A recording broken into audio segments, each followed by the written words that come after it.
Welcome to the Just Third Way podcast, where we ask the question, would you rather own or be owned? Brought to you by the Center for Economic and Social Justice at cesj.org. Hello, thanks for joining us on the podcast. And today we have a special guest. His name is Jerome, and I call him Jerry Peloquin. How you doing, Jerry? I'm just peachy. Well, that's good. It's an honor to have you with us, and let me pick your brain a little bit because I certainly respect your intellect, and boy, you've had a lot of accomplishments too. Well, that's one way to look at it. Yeah. The other way to look at it has been to say that I've had a rather checkered past. That's another way to look at it. Well, I think we've all had a little bit of that. At least I have anyway. Yep. But I wanted to, start with the question that everybody asks you. How did you ever get to be the first drummer of Jefferson Airplane? Okay, well, it's a story. I'm going to try to make it short. Okay. 16 years old, I went to the post office to get a money order, and the man said, sign here. Next thing I knew, I was at Parris Island, South Carolina. Oh, wow. Yeah. I spent 6 years in the United States Marine Corps, and the first 2 I spent in Okinawa. And after that, I realized that my mother did not raise me to carry a 70-pound pack in 200 degrees heat up and down mountains. So I kept applying for these schools, and I got accepted by the Navy School of Music in Washington, D.C. here, and I came here. Oh, wow. Yeah.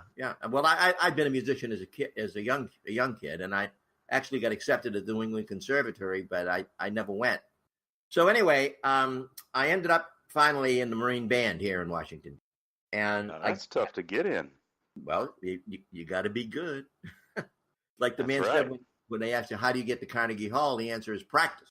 So I played here in D.C. In fact, and then after that was over, I didn't know what to do with myself. I had dropped out of high school at 16, obviously. I mean, I graduated.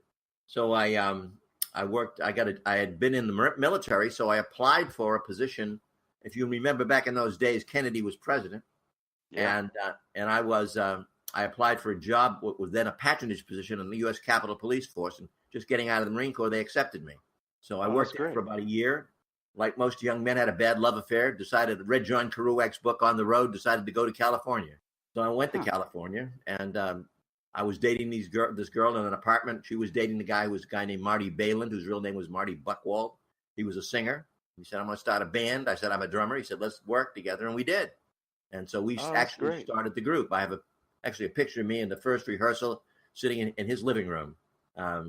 This will get to the end of this story because it'll go on forever if I don't. I ended up having a conflict with Paul Kantner, who became one of the major songwriters in the band, one of them. And I broke his nose. So that was the end of that. Oh, well. I didn't spend all that time in the Marine Corps. I thought I was a hard dude. So anyway, I left there, and I actually, within 2 days, I was working for Nina Simone. I worked for her for about 3 months. Oh, wow. Ended up in Chicago, playing in Mother Blues, played in the house band in Chicago for a while. Met a guy, wanted me to go back to school, kept bugging me about it. I finally did, and the rest is history. Oh, okay. How about that? And you went back to school and you majored in organizational psychology, right? Correct. Well, I didn't start out that way. The way I hadn't graduated from high school, and back in the early 70s, which is when this was, you had to take the GREs, you had to take the SATs. I mean, there was no getting credit for work, right? Right. And so this guy kept bugging me. I actually thought he was hitting on me.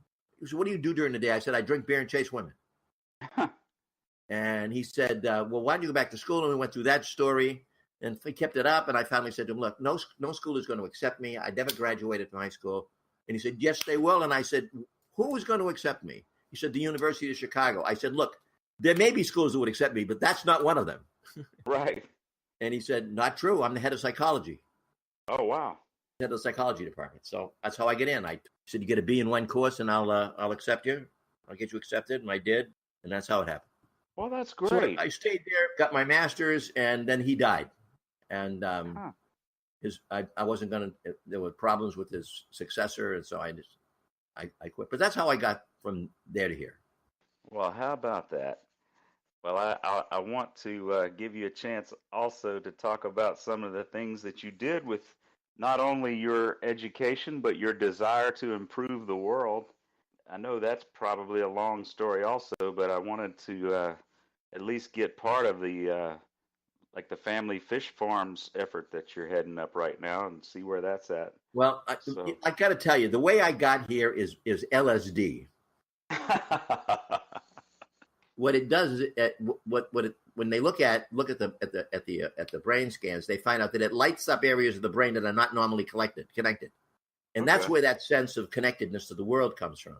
So you got to remember, I was at San Francisco when Ram Dass and Timothy Leary were at Berkeley, and that it wasn't illegal then because they didn't know anything about it. And I must have taken 100 acid trips. Wow! These guys had come over from Berkeley and said, "Try one of these, try one of those," and so I was very fortunate. I didn't have a bad one. I just decided at one point that I'd been every place I wanted to go, and it was time to move on. But that's how I because you got to remember, I came out of South Boston, Massachusetts. I came out of a broken family. I came in the Marine Corps. I mean, I was set up to be a super redneck, you know? Yeah. And I don't mean that offensively. I mean, it's just simply a term of art. Right. And chemicals changed me. How about that? Better living through chemistry. I don't know what to tell you. Well, it certainly made the parts of your brain that come together and realize how messed up the world is and how it could be a better place if people. Oh God! Oh yes. You know, I'm a behaviorist, Dave. I believe, you know, I'm sure that there are things that we're learning now that make Skinnerian philosophy brings it in question. But everything I know says the same thing. It says that the Achilles heel of humanity is greed, and I've seen it so many times. And the other thing that Skinner says, he talks about operant conditioning. You do things that are good, that make you feel good, and that are advantageous to you. You are hungry and you need to eat because you need nutrients. You want to replicate. You want to have sex because you need to continue the species. We respond to positive outcomes, right? And the biggest in this country and in this world, money is not questioned. You could be a drug dealer. It doesn't matter. If you got $100 million yacht, you can be the worst oligarch in Russia with thousands of deaths on your hands, and you're a gentleman. Yeah. Money can buy you love. Unfortunately, it's very true. And that's where it starts, Dave. It's and all of the rewards in politics and in business are rewards for making money. It's not how you make it, it's that you do make it. And I'm convinced after 25 years of working as an organizational psychologist that if you sent a competent prosecutor into any boardroom in America, you could lock up the entire board of directors. Oh yeah, I'm kind of seeing that right now with this political stuff. Anyone that they want to go down, they'll find a way to take them down. Yeah, and it's not Republican, and although I have a particular antipathy for the Republican Party, but that's another story. It's the Democrats too. It is a swamp. It is. I mean, there's no question it's a swamp. Unfortunately, in my view, instead of cleaning the swamp, he's been adding to it. Right. Right. You know, so that's just I said that's a personal opinion, but the bottom line is that we do have a corrupt government. The end stage of all organizations is corruption. Interesting. The longer an organization stays in power, and that's the key, power accrues money, money accrues power. The more power it accrues, the more powerful it gets, the more entitled it becomes, the more omnipotent people feel who are in it. And look at the Catholic Church. Look at the NRA, another example. I mean, look at municipal governments. Where the longer you have someone in office, the more danger it is. I used to talk about durable presidency. Almost every country is called the Federal Democratic Republic of. Right. And it has a dictator in charge. Yeah, exactly. So its power corrupts individuals as well as groups, basically. Well, that's what Lord Acton said, did he not? Power corrupts. Absolute power corrupts. Absolutely. Yeah, and it doesn't just apply to one person. It's the groups. Oh, absolutely. And organizationally, if you look at, I mean, this is not a new theory. Look at the organization as a biological entity. It protects itself. By definition, it does, and it keeps out new ideas. It doesn't. I mean, the worst thing in the world you can do is ask the cat how much fish are left in the fish market. Right. And that's what you get when you get self-examination and you get self-reporting. People don't report that. How many people go to the prosecutor and say, "You need to arrest me. I've committed a crime"? Never. Yep, that's true. Or to the IRS, or to the IRS, or to their boss. Right. When we were in school, we did an analysis of what was called the Love Canal incident. It was where a chemical company pretty much owned a town in upstate New York, and they polluted it so badly that half the town died of cancer. Right, I remember that. Right, and in the forensic analysis of the process, one of the things we came up was that there were chemical operators, who were dumping carcinogens into the water their family drank. That's terrible. And it was almost always the same thing. When you find this cause and effect chain, and you get to, no one was watching them. Well, not only that, you say to them, "Why did you do it?" They say, "Well, I had to feed the family." Oh yeah, right. I mean, that's I mean, I know that I'm being glib and I'm acting like I have all the answers. Of course, I don't have all the answers, and these are just parts of fragments of solutions that have come past me in my life. But there's a logic chain there, and it's all around reward. It's all around not deferring reward, getting it now, worrying about it later. Look at the quarterly tax returns. How many terrible events has that caused because people got to make a profit this quarter? Right. That's true.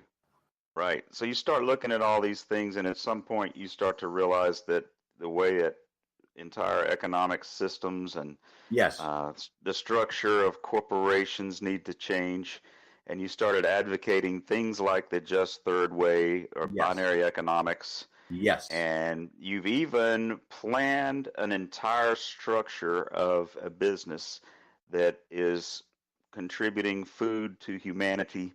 And well, we're trying. When I started this about 10 years ago, and the first business plan I wrote, they wanted to give me money, and I saw that they were going to just steal my company. So I started going to venture capitalists, and I can tell you, Dave, without any question, I have bruises all over my body from venture capitalists touching me with 10-foot poles. I bet. They wanted nothing to do with social innovation. And I don't care what people say. As soon as you start talking to a financial guy about social justice, their ears shut off. Right. So the only way that they'll listen to it is if they think that it's going to do some kind of political good, or, make a different group that has money to invest think that you're doing something good and get their money. Yeah, and they want to see nobody. They talk about innovation, but nobody wants to take a chance. Right. I used to say that, 100 attaboys are wiped out by one aw shit. It doesn't matter what you do. It's like with being at home with your wife. You don't get any points for doing things that are expected of you. You lose points for doing things that you shouldn't have done, though. Right. And that's kind of what happens in industry. That's where the empty suits come from. What the game is to, you get somebody like, what was the guy who was president of General Electric during the big boom days? I forget his name. Anyway, he was lucky. The man was probably a sociopath, but he was lucky. He was lucky. He had the market went in his direction, and so he was a genius. He was in the right place at the right time, wasn't he? Timing is everything. Oh yeah, absolutely. So you've got this business plan that you've carried out, and you've got some actual materialization in terms of well, I wouldn't let associations. Not go too far and claim too much. What we did was we looked at Baltimore, which is the poster child for dysfunctional cities. Right. 40,000 abandoned homes. 30% people there in that city below the poverty level. And yet you have all of these homes, and everybody's saying, well, where are we going to get the money to fix this? We don't have the money. And I looked at it and I said, wait a minute, look at all those abandoned houses. The money is buried in those houses. It's in the depressed real estate values, and in the lack of salaries being paid to those people who would normally pay taxes. What you got to do is you got to restart that economic engine that fueled that community. The old smokestack industries are gone, and they're never coming back. Right. Okay. So we started with the concept, two concepts. One, to create an economic engine for the community. That's one. The second thing is to build an anchor institution around which new people could move into that neighborhood. And it would begin to refuel. So that was our initial step. And so we went from there to what kind of industry should we use? Because we're not going to put a machine shop in there or a forge or anything. Anybody who's doing that outside of America. And not everybody can be a programmer. Come on. So we said, what are the fundamental building blocks of a community? Water, you got to have clean water, you die. Food, same thing. You got to have nutritious food, which doesn't exist in most of those communities. No, it doesn't. Energy. You have to have reasonably priced available energy. So we said, okay, we're going to bring in companies. We're going to start ourselves, and we're going to start with the food component. We're going to put in protein, which is fish, which is the cleanest, most available protein available, and then carbohydrates in the form of hydroponics and greens. And we'll use the filtered effluent of the fish to grow the carbohydrates. We'll make it a closed loop system so we don't need water from every place, and we will clean up the nitrates by sharing them with the vegetables. So, and you want to try to do it in a way that you share ownership with the stakeholders. That's the beginning. And so we start out with a standard corp because you can't fund anything to distance. If you try to start out with a cooperative, nobody's going to invest in you. That's true. Okay. And you can do it with an ESOP, but you have to have profitability before you can do that. Right. So we start out with a standard C corporation. Once we turn the plan is, and it's a written plan. Once we turn profitability at a certain stage, we then ESOP the company. Okay. The operating companies go to the employees, but the physical plant is another company, and that's one non-transferable share of that physical plant goes to every person in the neighborhood. Oh wow! Okay. They can't transfer it. They can keep the revenue from the real property. They can pass it on to their heirs, but they can't sell it. That's like a citizens' land co-op. It is a bit like that, yes. So that's the plan, but we have to be very careful on how we tell the financial community about it. Right. But where the investors, the initial investors, what their exit strategy is that when we ESOP the company, we buy out all of the investors. Right. Now, I haven't done that. I mean, I'm sure it's been done before to some degree. Well, I've never done it, and my intention was to use Equity Expansion International to do it. Right. When the time comes, right? Yeah. But I'm a ways away from that. We're still looking at property. We have a funding source. We have found a funding source we believe will fund this. We're tied to the University of Maryland. We have a partner there who's a guy named Jonathan Zohar, who is the top fish biologist in the world, really. And so, we have. If you spend 10 years trying to do something, you better know something about it, right? Yeah, really. Well, I know the University of Maryland is big on marine biology and stuff. I used to sell a safe descaling product to the Blue Crab Project there. Oh, that's interesting. Yeah. Dr. Zohar is the one who closed the life cycle on the blue crab. Oh, okay. So that they breed in captivity, and that's his real skill is endocrinology. He can not program by using chemicals, but program by using environment. Program the fish and the crabs to molt or to have to produce embryos in a predictable fashion. Right. So you don't get 80 million eggs at one time and then not be able to deal with them. Right. Huh. His consulting is principally in the area of pollution abatement.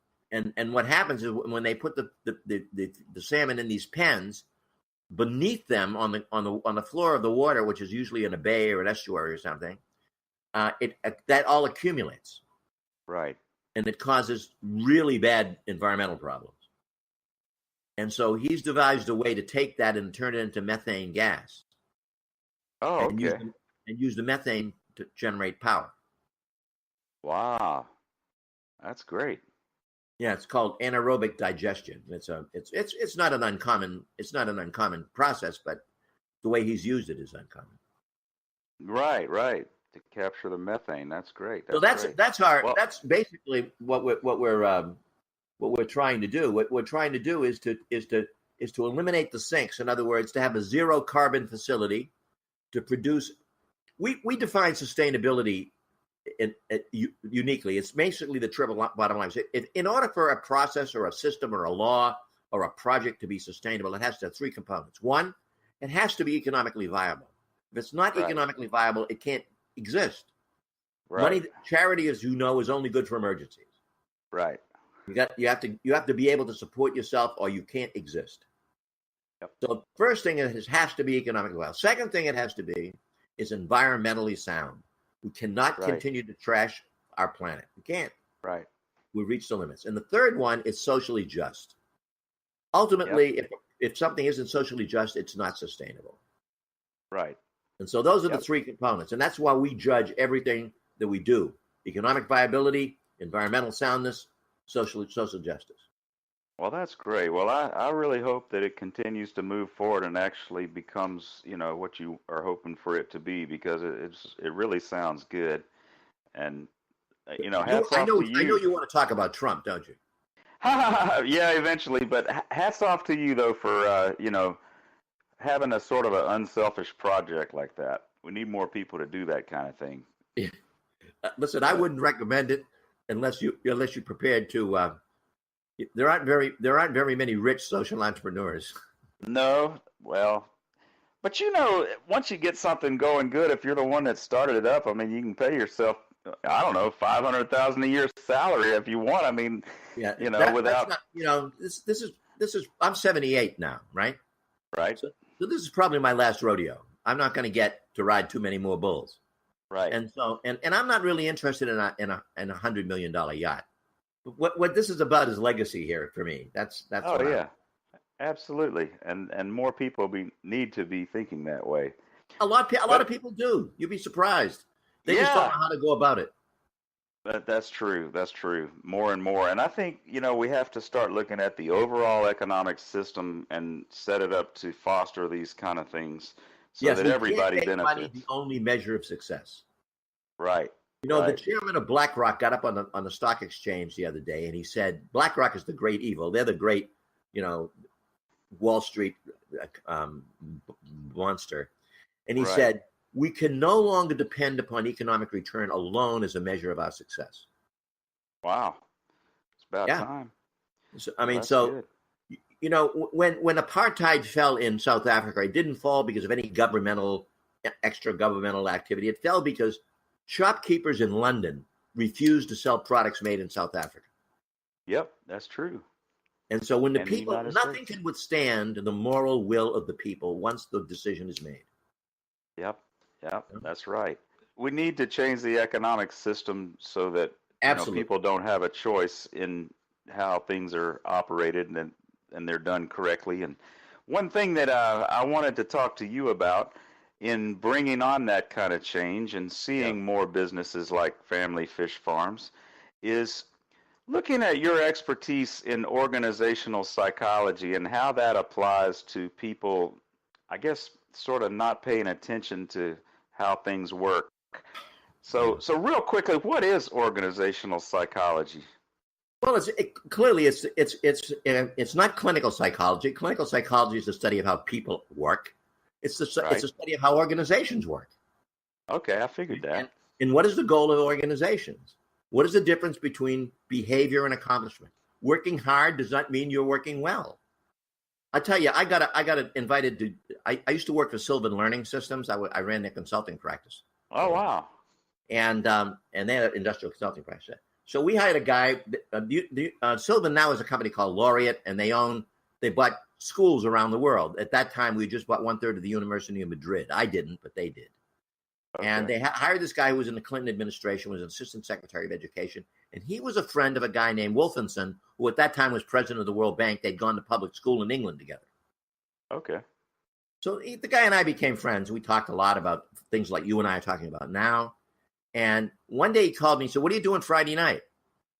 And he said, "Wolfen is supposed to make a speech at the Harvard Business Club in New York, and he can't make it. Could you do it?" Wow. And I, from the University of Chicago, I'd love to get my hands on Harvard. I mean, I just, right. I said, "Don't put me in that, throw me in that briar patch, please." So I said, "Yeah, I'll do it." So I'll make it short. I went up there and I thanked them for inviting me and apologized for not being Wolfenson. I said, "Let me ask a question, though. How many people in this room are practicing management without a license?" Dead silence. I bet. And I said, "Well, it made me silent too. I was having to stop and think about it." let's examine that for a second. All professionals in our society have licensure. The doctors have Gray's Anatomy, the lawyers have the U.S. Code, engineers have strength of materials. They have, what do you managers have? Do you have a code? Do you have a body of knowledge?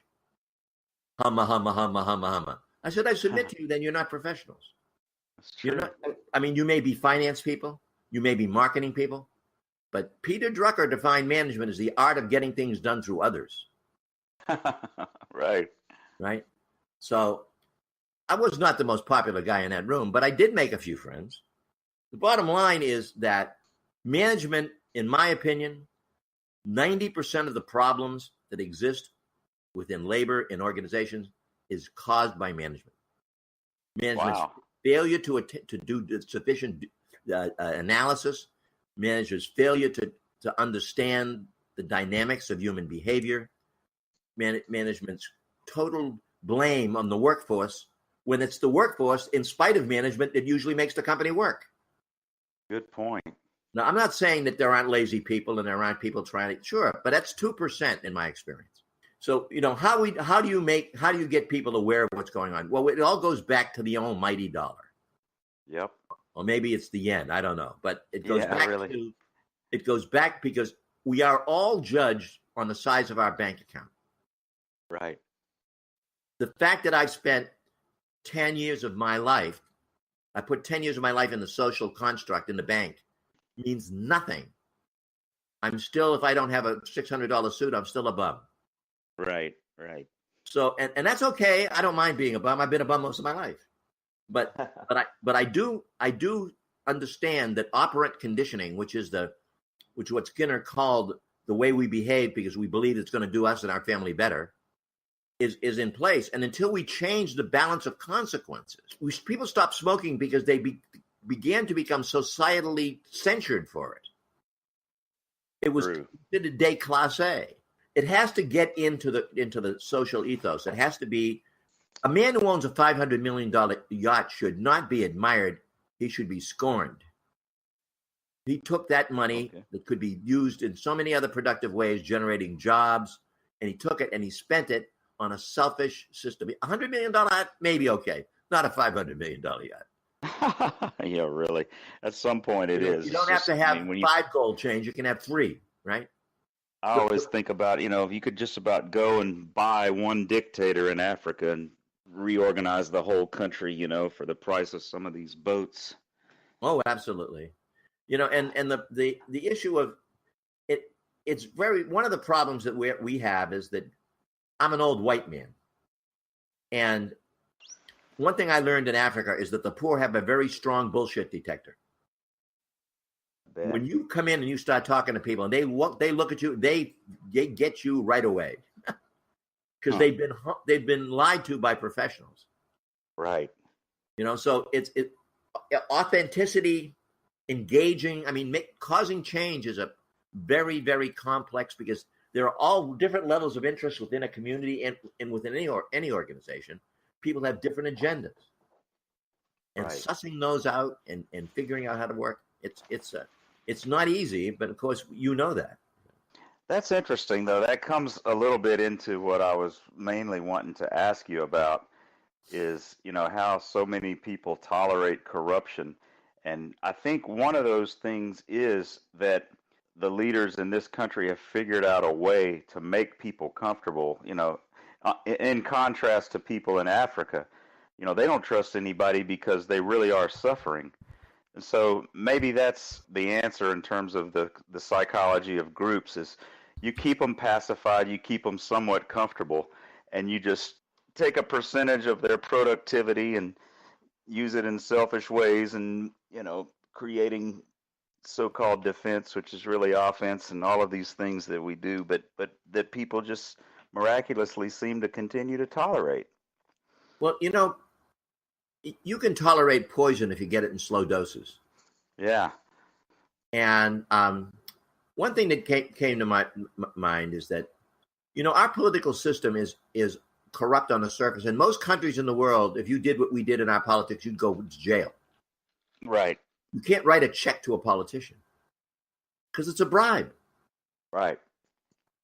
Yeah, I don't want to go down that road because I will start talking politics, but I want to say it on the face of it that I do not exalt the Democratic Party. I think the Democratic Party is every bit as corrupt as any other. As I don't exalt the Republicans, but in general, I'm more of a conservative and you're more of a progressive. But Well, yeah, but that's right. But that's the loyal opposition.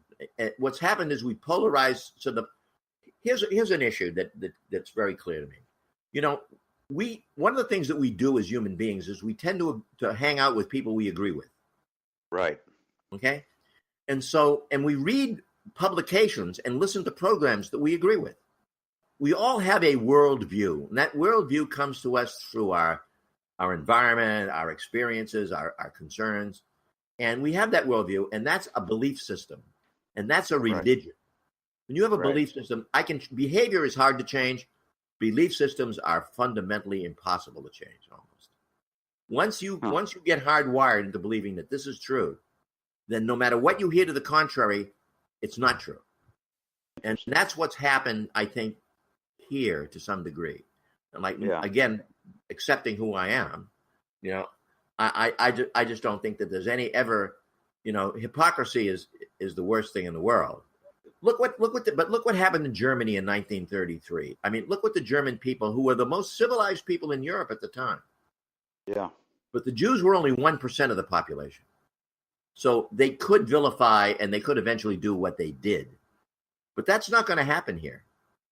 Right. Our population of non-Aryans, if you will, or non-white, as you might call it, is growing. And we will soon be in the minority.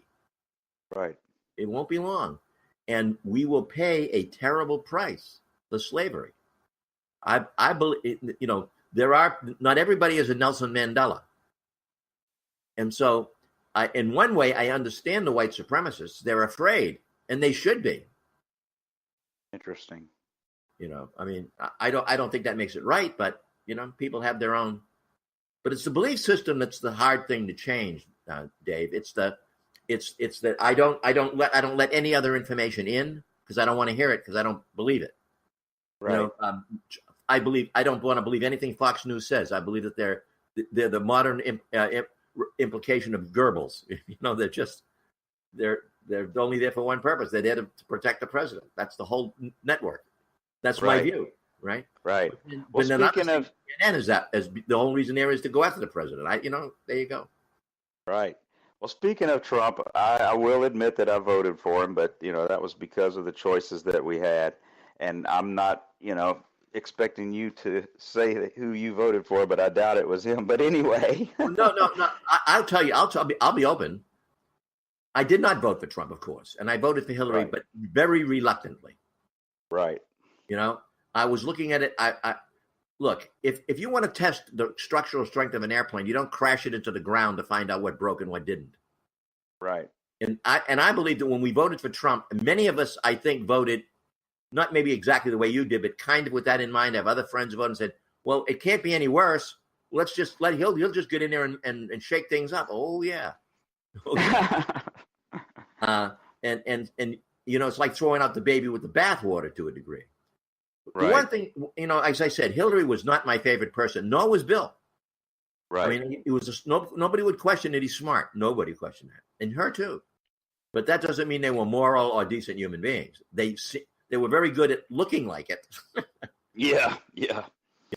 So my question, I guess, for you about Trump is, I acknowledge that he's narcissistic and has some significant personality flaws.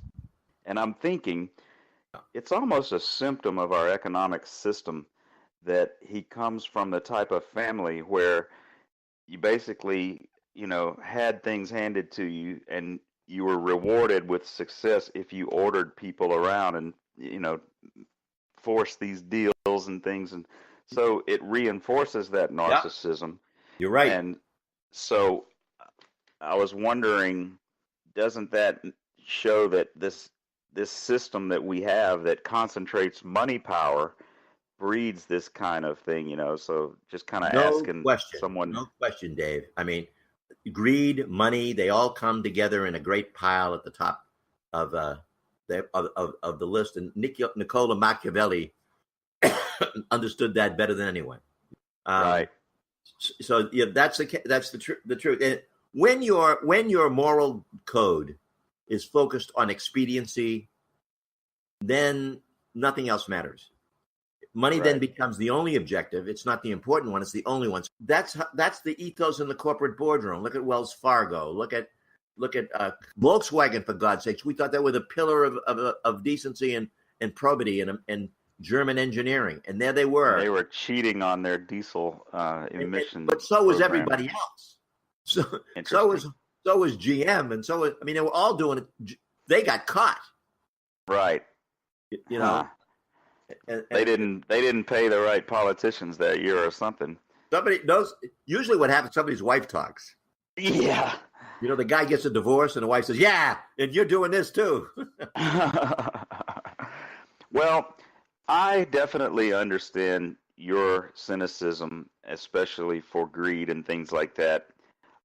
I think there's a little. I call it realism. I understand.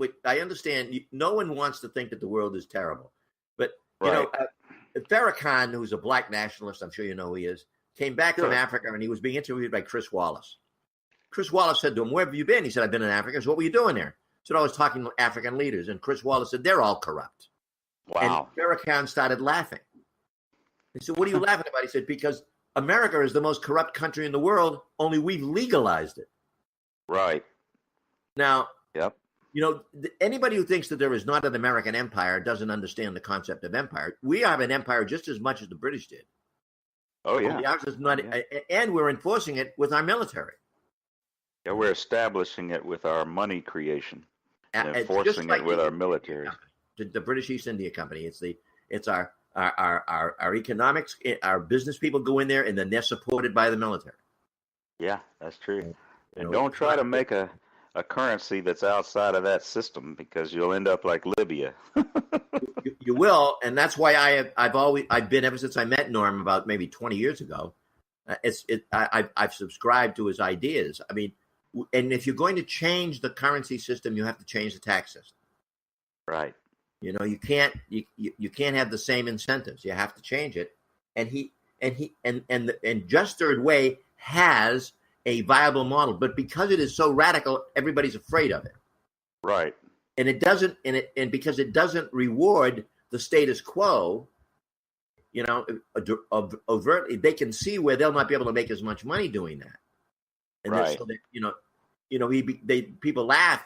That's the way, I know what's going to happen to me when we're a success. People are going to say, "Oh, we knew we'd be a success all along." As Ben Franklin once said, "Success has many fathers, but failure is a bastard son." Oh, yeah. That's so true. And that kind of comes to my next question, which was, any other factors that someone familiar with psychology like yourself might know to make the citizenry fear change and, accept new thinking. Knowledge is the most important thing in the acceptance of change. Right. People fear what they don't understand. That's true. And they fear what they don't know. And unfortunately, because of the way our educational system works, with education in the hands of communities who are themselves the product of a poor educational system, usually. Yeah. What we end up with belief systems driving education. Yep. And that worries me. I mean, it's why the founding fathers separated church and state, because they realized, I mean, if you take the position, and if you're a religious person, you must take the position. Not must. There are religions who are more tolerant, but if you're a Christian, you must take the position that there is only one God, and He is Jesus Christ. That's it. And that not only is He the only God, He's told us what the truth is, and it's in this Bible. And anything that isn't in that Bible is not true. And so that then drives in the face of science and says, no, it wasn't it was only 6,000 years. It wasn't 300,000 years. And so you have that, and that is the beginning of a whole theocracy that's moving through parts of this country. It's amazing. We're faced with this terrible Sodom and Gomorrah attitude to the media, and then at the same time, there's this almost hysterical evangelical Christian movement that's going through the same part of the country. It's I don't understand it. I mean, I wish I had more wisdom and insight to say this is the answer, but I don't. I mean, I don't know what. Well, education is going to be the thing. It really is, and I think that people are going to have to start looking for sources of knowledge outside of the norm. Yep. And I think they are finding it somewhat, believe it or not, in things like YouTube, if it's not censored. And you can, anything you want to do, you can find it on YouTube. I don't care whether it's using a wrench or doing an appendectomy. Right. So I think if we start to focus more of our energy toward producing educational videos, and Justice University or whatever projects we're working on, that needs to be our focus, is getting the information to the people. It does, but let me. I'm sorry to interrupt, but there is a fatal flaw in that philosophy. Okay. I don't mean in the idea, right? But we don't know how to train people. We don't know how to transfer knowledge. If you go and look at anything that's on YouTube, you'll get a guy who says, "You do this, you do this, you do this, you do this, you do this, you do this, you do this. Thank you, goodbye." Click. Yeah. What? So what do you end up doing? You end up going through that same video 10 times. If you don't have a lot of patience, you don't learn it. Right. There's no quality control. There's no rational process behind it. Anybody who knows a lot about something is considered qualified to be a teacher. That's no more true than it is a guy who has a degree in accounting to set up General Motors books. I mean, you need to have specific expertise in how adults learn. And these guys don't. Now, I'm not saying they shouldn't do it, because some information is better than none. And maybe we'll figure it out. But that happened to have been one of my fields of expertise, is adult learning theory and developing technical training. And so I look at what's going on out there. For example, if the human mind very rarely can remember more than 5 to 6 steps at a time. Very rarely. And so if you've got a 10-step or 12-step process, you're not going to remember it. So you need to have some reinforcer in addition to what you see. There's got to be some static document you can look at that has clear steps and you can understand them. You got to have both. Okay. One is not enough. So maybe we need to have like some bullet points on just a printout. You need to be able to split the screen in half. On one half of the screen, you show the process. The other half, you show the steps. You know, that's and pretty good. There you move back and forth in one. What was that last step? Boom. Okay. They try to do it. I mean, but they just don't have the. There's a big difference between a publishing model and a training model. A publishing model, you make sure all the graphics are in the right place, everything's spelled correctly, it looks nice. Right. Training model has got another component. Does it work? Does it train anybody? Nobody ever asked that question. Yeah, exactly. You were saying too that, the people's motivation for wanting to look at the information is important. Learning motivation is an issue, but there's a 100% correlation between wanting to learn and actually learning. In any classroom, Bloom's taxonomy said that 50% of the time in any university in America, 50% of the students are thinking about something other than what's going on in the room. Oh, yeah. So what you have is, but if I'm teaching you how to put on a bulletproof vest and you're on your way to Afghanistan, I have your 100% attention. Yeah, yeah, that's true. And that's why I think it may be that we have to have another collapse like '08, maybe worse, you know, that gives people a reason to personally want to end their suffering enough to learn a better way, and a better organizational, economic system. Look at North Korea. North Right. Korea, the people who have the money, the power structure, the power elite will do anything. They never suffer.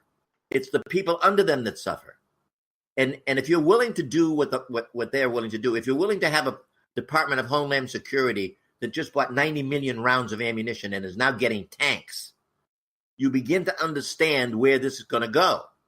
Yeah. At one point, the people are going to say, screw this. And when they do, the power elite are going to be prepared to suppress them. It could be just like it was in Russia, maybe even worse. It is amazing. I'm thinking it's amazing that people tolerate stuff in this country, but can you imagine being in North Korea? Yeah. I mean, at least what I'm told it is. That's a whole nother thing. How do we know for sure what it is over there? But I'm sure it is bad, and it's amazing that their people tolerate it, that they don't all just organize and just. The Soviet Union lasted for 60 years. That's true. And the way they did it is if you talk bad about the government, they take you out and shoot you. And it doesn't take you have to shoot many people before people stop talking bad. That's true. I mean, it doesn't matter. And if they shoot you, and they put your entire family in a concentration camp. Wow. So, and they all know that. I mean, that's just the way it is. And it's people say it's a conspiracy. I don't think it's a organized conspiracy. I think it's the Achilles heel of man. It's greed, and I think that we are a failed experiment. We have been horrible stewards of this beautiful planet we were given. We treat each other in the most despicable ways, and it seems only to get worse, not better. And while there are islands of generosity and kindness and brilliance, even on balance, this world sucks. Well, we definitely have. I'm not an optimist, my friend, unfortunately. I was going to say, most of the people involved with the Just Third Way are Christians who are somewhat diplomatic in how they express their Christianity, and they're optimistic. So it's interesting to get, a totally different viewpoint from time to time. And I am not against Christianity. I mean, I might sound as if I don't believe in the theist model, and I really don't. But anybody who says I'm a secular humanist, and I believe in the golden rule: do unto others as you would have them do unto you. I believe in that, and I think many, many people would like to say that they do believe in that. Absolutely. Well, that is a good thing to agree on, anyway. It is, and I know we're taking up a lot of time, but I'm feeling like we're sitting in your living room chatting. So That's good. I enjoy it. The only other thing I really wanted to ask was any other ideas about how to wake people up and make them more open to our ideas. The one thing that will change a belief system is catharsis, and you hit upon it. Maybe that's what it takes, and there are people who have said that it takes an Armageddon to get people's attention. Maybe we need 10 or 20 million people to die. I mean, it's a horrible, horrible thing to say, but I can't. The way we're wired, the way humanity is wired, the greed, you take a poor person, you think you give money, they'd be happy. No, they're not happy. The first thing they try to do is subjugate their neighbors. I mean, I've seen it. I've worked in Africa. I've worked in India. I mean, I've seen that the kind of response that a person gets who's not used to having any means, and all of a sudden they get it. Yeah. And they don't know how to handle it. Right. Look at the lottery winners and stuff like that. It's an example. But Very people true. don't know how to deal with people who have dealt with privation all their lives don't know how to deal with prosperity. True. It's you asked that's the hardest question of all. What can we do to change the fundamental nature of mankind? Right. Go back and look at history. That's one of the problems with kids today. They don't teach history anymore. maybe we should be focusing on how to compensate for the flaws in personalities and thought. You're a better man than I am, Gunga Din. My approach says I'm going to do what I can where I am. Right. That's all we really can do, isn't it? Yes, it is. And I, Dave, when I first met you, I recognized you as a kindred spirit. We may be on different sides of the political spectrum, but we agree on one thing, and that is that mankind has got to do something to change this world, or there won't be a world to change. That's right. That's right. And that is a good statement of solidarity right there to close on. I really appreciate the opportunity to talk to you because you definitely have a wealth of knowledge and a unique way of looking at things. Well, unique, that's very gentle and very kind of you. My opinion in that fashion, and I'll take that on face value, and I thank you. Well, thanks. So is there a way that people could get in touch or look at a website if they're interested in? Yeah, sure. We have a website, and we're in the process of actually changing the name of the company. Okay. For a number of reasons, but the website is Family Fish Farms Network, the Family Fish Farms plural network.com. Okay. And you can find Jerry Peloquin. I'm on LinkedIn. I have all the lies you'd ever want to hear on LinkedIn. You can get them right there. And you can also go to the Jefferson Airplane website and look me up. I just put my name into Wikipedia. I'm there too. Oh, wow, that's great. Well, as always, people can certainly contact us by going to the CESJ website and clicking on participate. And we would love to have more supporters. You can join CESJ on the left side and become a annual supporting member. I believe it's $25 a year. And I guess that's about it. I just wanted to mention I want to say that if people join CESJ, it'll be the best investment they made in the future of humanity possible. Because this is the only model I've ever seen that has a prayer in hell of causing positive change. Yep, that's true. Remove hell from that. Well, I like showing people, how they are. I'm not going to go back and bleep you out. Thank you very much. But anyway, Thank you, Jerry. You have a great day. I look forward to talking to you again soon. Thanks for doing this. Bye-bye now. All right, we'll see you. I put together a voicemail phone number for listeners. They can call in and make comments and just leave your name and just make a comment, and I'll play it on the air. It's 678-719-2840. Own or be owned.